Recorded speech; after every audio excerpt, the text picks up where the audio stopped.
Halo anak-anak, kembali lagi bersama saya di channel Guru Tempe.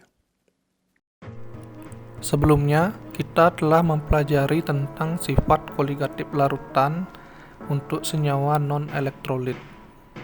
Kita ambil salah satu contoh sifat koligatif larutan, yaitu menaikkan titik didih.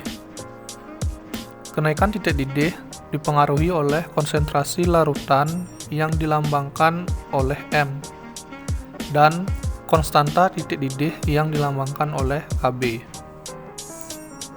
Namun dalam hal ini hanya berlaku untuk zat terlarut yang bukan senyawa ion, atau yang sering kita sebut senyawa non-elektrolit. Sebenarnya masih ada satu lagi faktor yang menentukan nilai kenaikan titik didih, yaitu peristiwa ionisasi. Proses ionisasi dapat memecah partikel zat terlarut menjadi dua atau lebih partikel ion. Ionisasi ini menyebabkan jumlah partikel zat terlarut dalam larutan menjadi bertambah banyak, sehingga dapat meningkatkan titik didih larutan lebih jauh lagi. Kalau hanya dikatakan, pasti tidak akan terbayang. Oleh karena itu, mari kita bandingkan larutan elektrolit dan non-elektrolit pada konteks ini. Untuk larutan elektrolit, kita pakai garam, sedangkan untuk larutan non-elektrolit, kita pakai gula. Ketika gula dilarutkan, anggap saja 1 mol gula. Ketika dilarutkan partikel, gula tidak akan mengalami ionisasi, sehingga dalam hal ini air gula tersebut hanya terdapat 1 mol gula. Lain halnya dengan garam. 1 mol garam dalam air terionisasi menjadi 1 mol ion natrium dan 1 mol ion klorida. Dari yang awalnya 1 mol, karena ionisasi, totalnya menjadi 2 mol partikel. Ini baru untuk kasus NaCl saja, atau untuk kasus garam dapur saja. Belum kasus senyawa yang lain, seperti BaCl2, NH4OH, dan lain-lain. Setiap senyawa elektrolit mempunyai derajat ionisasinya masing-masing. Ionisasi senyawa satu dan lainnya berbeda. Oleh karena itu, rumus sifat koligatif larutan elektrolit perlu ditambah satu faktor lagi yang kita sebut dengan faktor Van Hoff yang dilambangkan dengan huruf I. Faktor Van Hoff tidak hanya berlaku untuk kenaikan titik didih saja loh, tapi juga untuk sifat koligatif yang lain, yaitu penurunan tekanan uap, penurunan titik beku, dan tekanan osmosis.